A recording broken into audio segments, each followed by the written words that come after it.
శనివారం నాడు తెల్లవారకు ముందు తలంటు పోసుకుని నల్ల చీర నల్ల రవిక ధరించి శంకు చక్రములతో కూడిన 7 కొండల స్వామి తిరునామమునకు మట్టి ప్రమిదలో 7 రంగులతో కూడిన వత్తిని వెలిగించి శాస్త్రీయంగా స్వామిని పూజించి కమ్మని నువ్వుల చిమ్మిలి నైవేద్యం పెట్టి నీరాజనముతో వ్రతమును పూర్తి చేయాలి.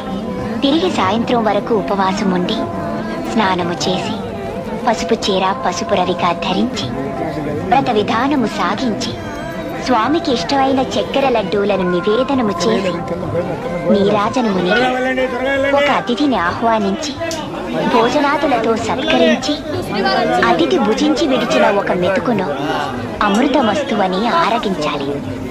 అప్పటికి ఆనాటి శనివార వ్రతం పూర్తవుతుంది. ఈ విధంగా 7 శనివారములు వ్రతమును చేసినచో